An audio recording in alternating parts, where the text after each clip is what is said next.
بسم الله الرحمن الرحيم. إن الحمد لله نحمده ونستعينه ونستغفره ونعوذ بالله من شرور أنفسنا ومن سيئات أعمالنا. إنه من يهده الله فلا مضل له ومن يضلل فلا هادي له، وأشهد أن لا إله إلا الله وحده لا شريك له، وأشهد أن محمدا عبده ورسوله، القائل في كتابه جل جلاله: إن هذا القرآن يهدي للتي هي أقوم ويبشر المؤمنين الذين يعملون الصالحات أن لهم أجرا كبيرا. تحدثنا في برنامج غايات قرآنية ولا زلنا نواصل إن شاء الله في هذا البرنامج، وهذه هي الحلقة الخامسة من حلقات هذا البرنامج. والحديث إن شاء الله عن الغايات رأيت أن أقدم له بعض المقدمات حول مفاهيم أساسية حول القرآن الكريم وأهميته ومكانته وجمعه ونزوله وأهمية هذا القرآن وضرورة الاهتمام به. وهذه إن شاء الله هي الحلقة الخامسة نواصل فيها بإذن الله عز وجل حول خصائص القرآن الكريم وأهميته ومكانته. كنا قد تحدثنا في الحلقة الماضية وهي الحلقة الرابعة عن خاصيتين من خصائص القرآن الكريم، وأبرزنا من خلال هاتين الخاصيتين خاصية اشتمال هذا القرآن أو تضمنه على نبوة رسول الله صلى الله عليه وسلم ورسالته وبيناته أي المعجزات. وتحدثنا كذلك عن أن هذا الكتاب هو كتاب الهداية والرشد والحياة والبشرى والرحمة والإنذار والبرهان، وكلها على كل خصائص تتعلق بهذا القرآن. نبدأ اليوم بإذن الله تبارك وتعالى في الخاصية الثالثة، وهي يفترض أن تكون من حيث التصور والاعتقاد هي الخاصية الأولى، وهي خاصية المصدر.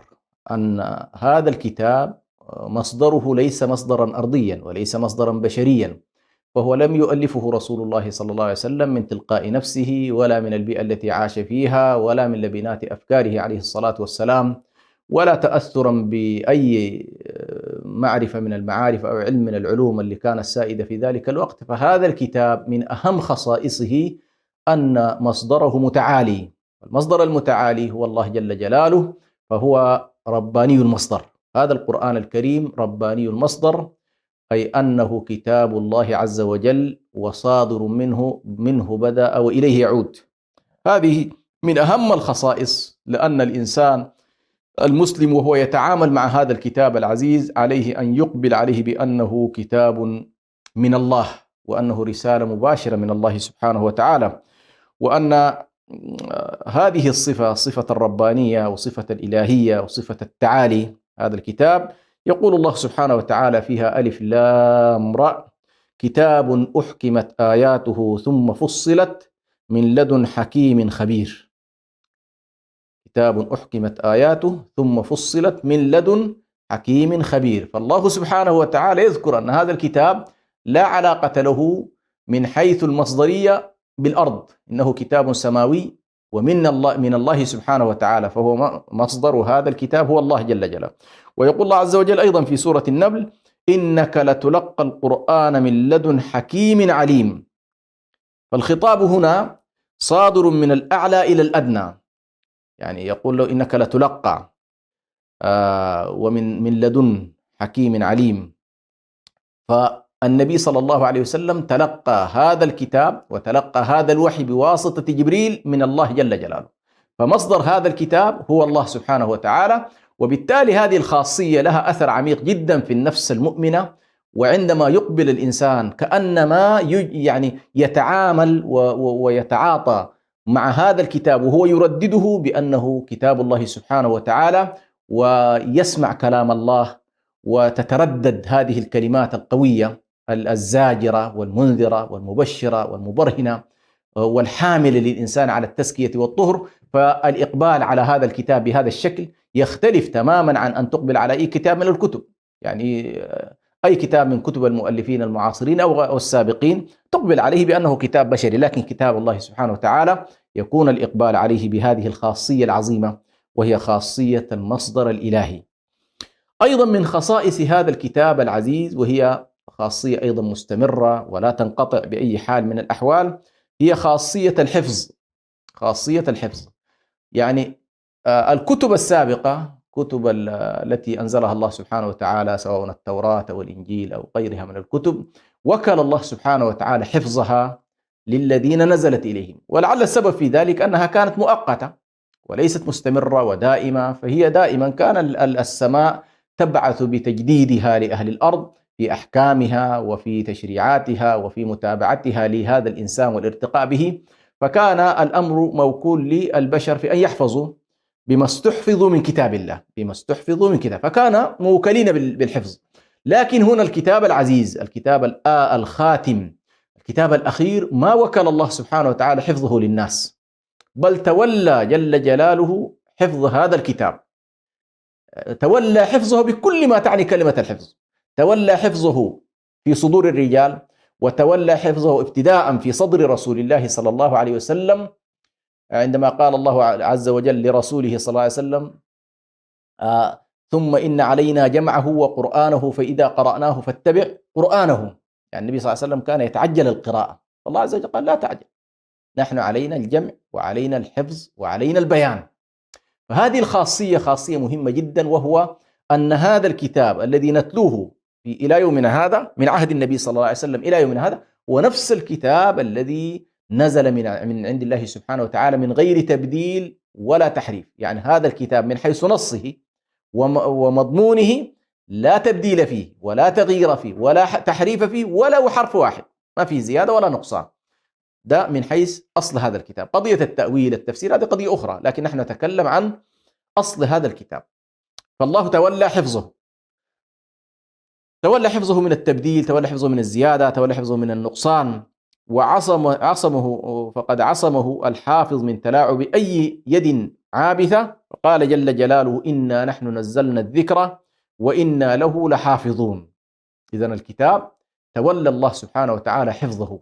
انظر إلى هذا الكتاب منذ لحظة النبي صلى الله عليه وسلم وإلى يومنا، يتلوه المسلمون كابرا عن كابر، آلاف مؤلفة من الناس، تجد في مشارق الأرض ومغاربها الناس بفضل الله سبحانه وتعالى يحفظون هذا الكتاب، نسخته معروفة ويتداولها الناس إلى يومنا هذا، ولا تجد أي خلاف بين المسلمين حول أصل هذا الكتاب. هذه طبعا من خصائص كتاب الله سبحانه. فالمقصد من اختصاصه هو من أن يختص الله سبحانه بالحفظ هو ضمان استمرار وجوده ووجود ما فيه من العلم. يعني يريد الله سبحانه وتعالى أن يحفظ حقائق هذا الكتاب وتشريعاته وأحكامه وهداياته إلى قيام الساعة. هذا هو المراد بالحفظ. وبالتالي كلما ضعف حتى أو بعد العهد بالناس إلا ويأتي يوم من الأيام، لأن النسخة محفوظة والكتاب من حيث هو موجود، فنجد سبحان الله من خلال أيضا حفظ الله لهذا الكتاب بالتجديد العملي للناس. في كل 100 سنة يبعث الله سبحانه وتعالى من يجدد للناس أمر دينهم. فالتجديد هذا له علاقة بعمل الناس. أما أصل الكتاب فهو محفوظ، ولكن سبحان الله كل 100 سنة يبعث الله سبحانه وتعالى من يجدد للناس أمر الدين. خامسا من الخصائص أيضا خاصية الإعجاز. هذه الخاصية اختص الله سبحانه وتعالى كما ذكرت بأن هذا الكتاب فيه نبوة النبي صلى الله عليه وسلم ورسالته وبيناته، فالإعجاز مضمن داخل هذا الكتاب. يعني الله سبحانه وتعالى جعل إعجاز هذا القرآن وكونه كتاب للإعجاز وكتاب للتحدي إلى قيام الساعة، أن يأتي الناس أي إنسان أو كل البشرية لئن اجتمعت الإنس قل لئن اجتمعت الإنس والجن على أن يأتوا بمثل هذا القرآن لا يأتون بمثله ولو كان بعضهم لبعض ظهيرا. وربما بينا في حلقات أخرى حول قضية الإعجاز و يعني مراحلها، سواء أن يأتوا بمثله، أن يأتوا ب10 سور منه، أو يأتوا بسورة منه، أو يأتوا بشيء من مثله وليس مثله. فهي 4 مستويات في الإعجاز، كل ذلك الله سبحانه وتعالى ليثبت للناس بأن هذا الكتاب ليس كتابا أرضيا ولا من تأليف محمد عليه الصلاة والسلام، ولكنه كتاب منسوب إلى الله سبحانه وتعالى. ومن أقبل عليه بالبحث والتنقيب والتحري والتدقيق فإنه يصل إلى هذه النتيجة، أن هذا الكتاب ما كان مطلقا لمحمد عليه الصلاة والسلام في تلك اللحظة التاريخية من عمر البشرية أن يأتي بمثل أو بما في هذا الكتاب من علوم، من معارف، من أخبار، من تشريعات، في فترة وجيزة وهي 23 سنة من عمر الدعوة من اللحظة التي بعث فيها النبي صلى الله عليه وسلم إلى اللحظة التي توفاه الله سبحانه وتعالى. إذن هذه من الخصائص أيضا الكبيرة لهذا الكتاب. قل لئن اجتمعت الإنس والجن على أن يأتوا بمثل هذا القرآن لا يأتون بمثله ولو كان بعضهم لبعض ظهيرا. ذلك لإثبات كونه من عند الله سبحانه وتعالى وأن ما فيه هو الحق، ولا يأتونك بمثل إلا جئناك بالحق. فهذا الكتاب هو كتاب الحقائق، وبالحق أنزلناه وبالحق نزل، وهو كتاب سنريهم آياتنا في الآفاق وفي أنفسهم حتى يتبين لهم أنه الحق. فالإعجاز المقصود منه أن يبين للناس بأن ما في هذا الكتاب هو الحق، وأن مصدره هو الحق وهو الله جل جلاله، ذلك بأن الله هو الحق وأن ما يدعون من دونه هو الباطل. فالله سبحانه وتعالى هو الحق، وكتابه حق، ورسوله حق، وكل ما أخبر به سبحانه وتعالى في هذا الكتاب يندرج في قضايا الحق. أيضا الخاصية السادسة في هذا الكتاب من خصائصه أنه كتاب ميسر وبين، يعني كتاب ميسر للحفظ وميسر للفهم وميسر للعمل به، يعني ليست فيه صعوبة. الله سبحانه وتعالى يقول في هذه الخاصية: ولقد يسرنا القرآن للذكر فهل من مدكر. الذكر إن شاء الله سأفرد له حلقة خاصة، ما المراد بالذكر والتذكر، باعتباره غاية من الغايات العظمى إن شاء الله التي سنفرد لها حلقة. ولكن هنا الله سبحانه وتعالى يخبر بأنه يسر هذا القرآن للذكر، فسواء كان المراد به الذكر اللساني، فيمكن للإنسان بكل بساطة أن يقبل على القرآن ويتلوه، وهذا ما نلاحظه سبحان الله عمليا الآن في كل بقاع الأرض. تجد المسلمين عربهم وعجمهم يقرؤون كتاب الله سبحانه وتعالى، فلا مشكلة في الذكر اللساني، يعني أن يقبل الشخص على القرآن تاليا له ومتدبرا ومتأثرا به وينال بذلك رحمة الله من خلال هذا الإقبال، هذه متاحة لكل الناس، ليست فيها مشكلة. فإذا الحد الأدنى من التيسير هو التيسير الذكر اللساني، وهو تلاوة القرآن الكريم. يعني يمكن أن نقول: ولقد يسرنا القرآن للذكر، أي للتلاوة، فهو ميسر لتلاوته. ويمكن أن يقال أيضا ميسر للتدبر فيه والتأمل فيه، أيضا هذا يمكن أن يكون متاح سواء من خلال الترجمة لغير العرب ومن خلال العربية المبسطة بالنسبة للعرب، ما في إشكال. يعني كثير من الناس يمكن أن يفهم الأحكام الأولية، ولذلك ابن عباس يتكلم في هذا الموضوع: فهنالك في كتاب الله ما يفهمه كل الناس، ليست هنالك مشكلة. كون مثلا قل هو الله أحد الله الصمد لم يلد ولم يولد ولم يكن له كفوا أحد، هذا أصل العقيدة وأصل الدين فيما ينبغي أن يتصوره الإنسان تجاه الخالق جل جلاله. هل هنا صعوبة؟ ليست هنالك صعوبة. أقيموا الصلاة، من حيث فهم الإنسان لهذا المصطلح أو هذا المعنى أو هذا النص القرآني. آتوا الزكاة، فتجد أن الأحكام التي يقوم عليها أصل الدين ليست فيها صعوبة. الإيمان بالله، الإيمان بالملائكة، الإيمان بالرسل، الإيمان بالنار، الإيمان بالجنة، هذه كلها ليست فيها. فهذا الكتاب ميسر ومبسط، وكما يقول العلامة الشاطبي عليه رحمة الله: هو نزل بمعهود الأميين. بمعهود الأميين ليست فيه تلك التعقيدات التي تجعل الناس لا يستطيعون أن يتفهموا ما فيه، يعني دقائق العلم وملح العلم وتفاصيل، هذه ليست مرادة للعامة أصلا. هذه فقط أنت كشخص عادي ليس من أهل الاختصاص مثلا في الاجتهاد العلمي وغيره، سواء في التفسير أو في الفقه أو في العقيدة وغيره، ما مكلف بهذه التفاصيل. يعني ما يريده الله سبحانه وتعالى منك مبسط وليست فيه تلك التعقيدات. فكما جاء جبريل عليه السلام للنبي صلى الله عليه وسلم في حديث جبريل الطويل المعروف: أخبرني عن الإيمان، أخبرني عن الإسلام، أخبرني عن الإحسان. فشرح له أصول الإيمان وأصول الإسلام وأصول الإحسان، ليست هنالك تعقيدات. أخبرني عن الساعة، قال: ما المسؤول عنها بأعلم من السائل. هذه بكل بساطة يعني يمكن للإنسان المسلم أن يتعامل مع هذا الكتاب، وهذه الخاصية متاحة إلى قيام الساعة. نخرج فاصل إن شاء الله ونعود بعد قليل، فكونوا معنا.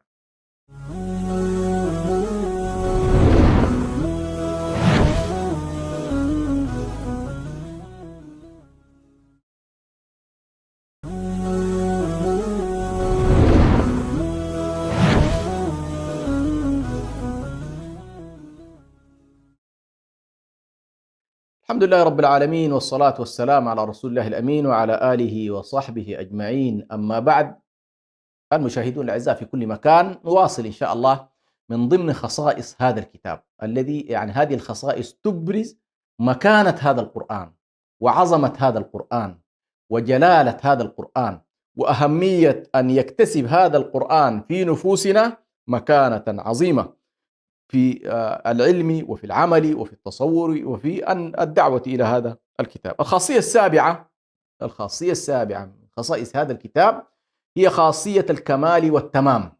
خاصية الكمال والتمام. نلاحظ أننا من خلال التتبع لتاريخ الأديان أن الأديان بدأت تتطور مع الإنسان، تطور مع الإنسان، مع الحياة البشرية. كانت الحياة البشرية في بدايتها عندما نزل آدم وحواء كانت حياة بسيطة، عبارة عن رجل وامرأة، ثم بعد ذلك نشأت لهم ذرية كانت أيضا في نطاق بسيط ومحدود، والأحكام التي يحتاجونها بسيطة ليست معقدة كما تعقدت بعد ذلك مع التطور البشري. لكن مع التطور البشري حصل تطور في الملكية، حصل تطور في التجارة، حصل تطور في السياسة، حصل تطور بناء الدولة، فتطورت مع ذلك مسألة الخطاب الديني المنزل من الله سبحانه وتعالى إلى أن وصلنا الكتاب الخاتم، كتاب اللي هو بين أيدينا الآن. فهذا الكتاب يتصف بالكمال ويتصل بالتمام ويتصل بالشمول، يختص بالشمول، فهو كتاب كامل لا نقص فيه، وكتاب تام، يعني كتاب كامل وكتاب تام لا يعتريه النقص، وكتاب شامل. فما من شيء يحتاجه الإنسان في هذا الكتاب إلا ويجده فيه في كل حياته، ومن خلال كذلك سيرة النبي صلى الله عليه وسلم وسنته المبينة حياة الإنسان كلها تكاد تكون مغطاة، ولا مساحة للقول بأن والله في مساحة من المساحات لم يغطيها الكتاب العزيز. بل بعد ذلك عندما نأتي إلى قضية القضايا التي سكت عنها الشارع ولم يتكلم فيها، فالأصل فيها الإباحة خلاص. فكل ما نزل فيه القرآن الكريم بالتحليل نصا، يعني هذا أمر واجب أو هذا أمر حرام أو هذا أمر مكروه أو هذا أمر مستحب أو هذا أمر مباح، كل الأحكام لا يكاد المسلم تخرج أفعاله في كل شيء لا يكاد المسلم يخرج عن حكم الله سبحانه وتعالى. ولذلك الله سبحانه وتعالى يقول: اليوم يئس الذين كفروا من دينكم فلا تخشوهم واخشون اليوم أكملت لكم دينكم وأتممت عليكم نعمتي ورضيت لكم الإسلام دينا. فهو شامل في جميع شؤون الحياة، من حاجات الإنسان الفردية إلى حاجاته الاجتماعية، ومن حاجاته الجسدية والعقلية والروحية، يعني كل ما يحتاج هذا الإنسان فإنه في كتاب الله سبحانه وتعالى.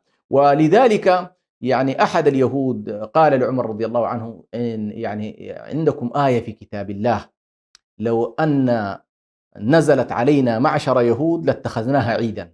قال له: ما هي؟ قال: قوله اليوم أكملت لكم دينكم. فقال عمر: والله إني أعرف أين نزلت. فكان ذلك اليوم هو يوم عرفات، عندما خلاص اكتملت الرسالة من حيث التشريع ومن حيث التصور ومن حيث ما يريده الله سبحانه وتعالى من عباده، ويكون هذا الكتاب هو الكتاب الشامل لكل حركة الإنسان، وبالتالي ليس فيه ما يحتاج، يعني ليس هنالك ما يلزم الإنسان في جانبه العقلي أو جانبه الروحي أو جانبه الجسدي أو جانبه النفسي إلا وللأحكام الشرعية مشتملة على ذلك. فهنالك العقائد، وهنالك العلوم والمعارف، وهنالك العبادات الشعائرية، وهنالك التشريعات في المعاملات الشاملة لحياة الإنسان بدءا من ولادته وانتهاء بموته. إذن هذا الكتاب كتاب شامل وهو للناس كافة. هذا الشمول هو شمول في الأحكام، لكن أيضا سنأتي إلى خاصية أخرى، خاصية العموم، وهي الخاصية الثامنة، خاصية كونه عاما للبشرية. فالشمول له علاقة بالكتاب نفسه، والعموم له علاقة بالمخاطبين. فهذا الكتاب خاصيته، كتاب الله سبحانه وتعالى، من أهم خصائصه أنه كتاب عام لكل الناس، كما يقول النبي صلى الله عليه وسلم: وكان النبي أو الأنبياء يبعثون لأقوامهم وبعثت للناس كافة. والله عز وجل يقول: وما أرسلناك إلا رحمة للعالمين وما أرسلناك إلا كافة للناس بشيرا ونذيرا. إذن هو كتاب يخاطب الكل، يخاطب العرب والعجم، يخاطب من عاصر النبي صلى الله عليه وسلم ومن جاء بعد النبي صلى الله عليه وسلم إلى قيام الساعة. فهو كتاب عام، وبه ستقوم الحجة على الناس إلى يوم القيامة، يعني حجة الله الرسالية وما يريده الله سبحانه وتعالى من العباد تقوم بهذا الكتاب. إذن فهو كتاب من خصائصه أنه كتاب عام، والأصل في كل خطاب لهذا القرآن العموم إلا أن يرد دليل التخصيص. يعني ما لم يثبت لنا بدليل قاطع وحجة بينة أن والله هذا النص يختص بالنبي صلى الله عليه وسلم، فالباقي كله عام.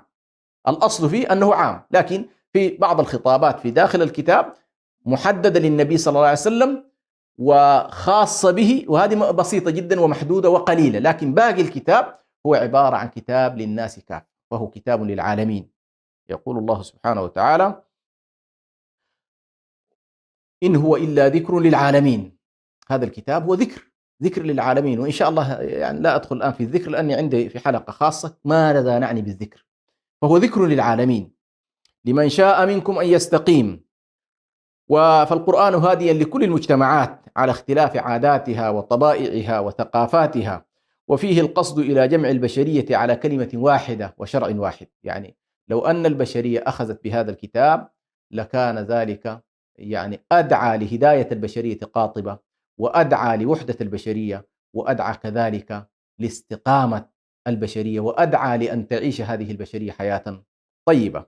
تاسعا، أيضا من خصائص هذا الكتاب هو كتاب خاتم، والكتاب الأخير خاتم للكتب السماوية، فلا نبوة بعد نبوة رسول الله صلى الله عليه وسلم، ولا رسالة بعد رسالة رسول الله صلى الله عليه وسلم. فلا مجال لكل كذاب أفاك أشر يأتي بعد رسول الله صلى الله عليه وسلم ليقول بأنه والله نزلت إليه رسالة أو جاءت إليه نبوة، أو يزعم بأنه والله سيأتي برسالة، كما هو للأسف الشديد حال عدد من مدعي النبوة سواء بشكل مباشر أو بشكل غير مباشر في زماننا هذا، كالبهائية والقاديانية والجمهورية الموجودة الآن في السودان. كل هؤلاء كذبة، ولا يملك أحد بعد رسول الله صلى الله عليه وسلم إمكانية أن ينسخ شيئا من كتاب الله، ينسخ مثلا العهد المدني ويبقى على العهد المكي، يأتي بتفسير خاص لأنه والله يعتبر هذا التفسير هو التفسير المراد من الله.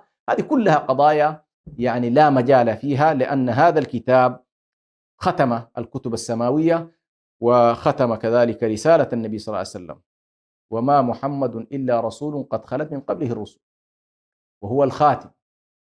وما محمد فرسول الله صلى الله عليه وسلم هو آخر رسول. لذلك النبي صلى الله عليه وسلم يقول: وأنه سيكون بعدي كذابون 30.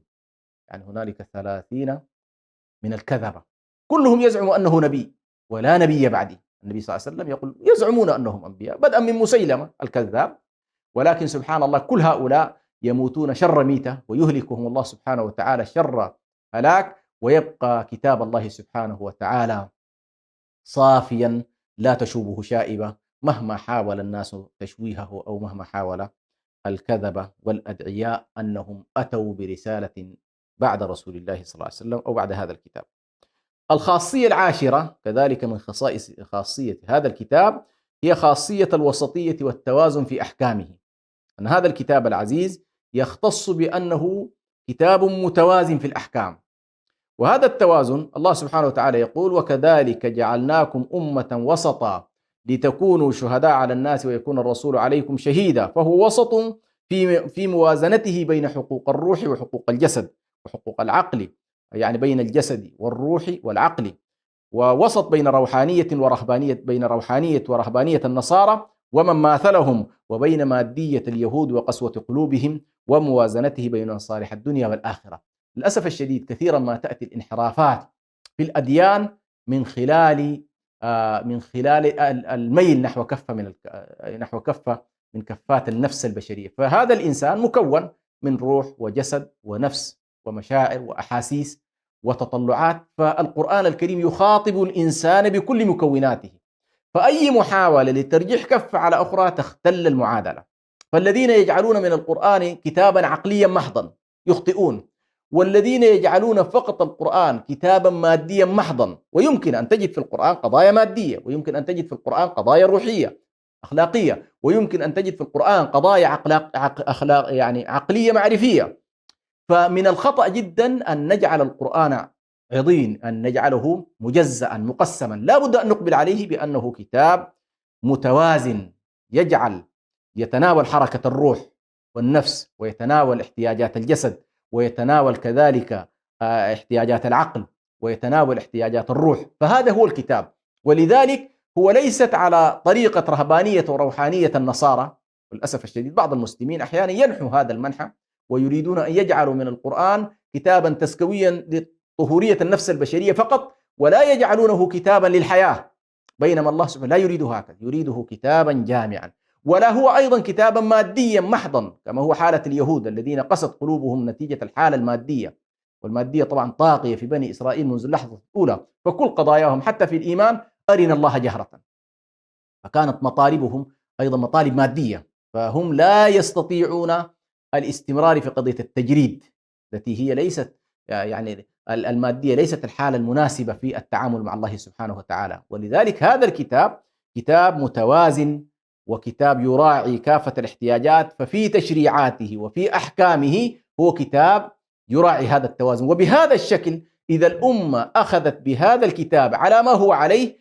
فإنها تكون الأمة الوسط، لكن إذا جنحت ذات اليمين أو ذات الشمال فإنها تخطئ كما أخطأ غيرها، ويمكن أن تنحرف كذلك كما انحرف غيرها. أيضا من الخصائص الأساسية في هذا الكتاب خاصية جمع أحكامه بين الثبات والمرونة، هذه يمكن لها علاقة بما سبق، وهي خاصية أن هذا الكتاب فيه عوامل ثابتة وراسخة ولا يمكن أن يعتريها المرونة والتبدل، وهنالك أحكام خاضعة لحركة الزمن من حيث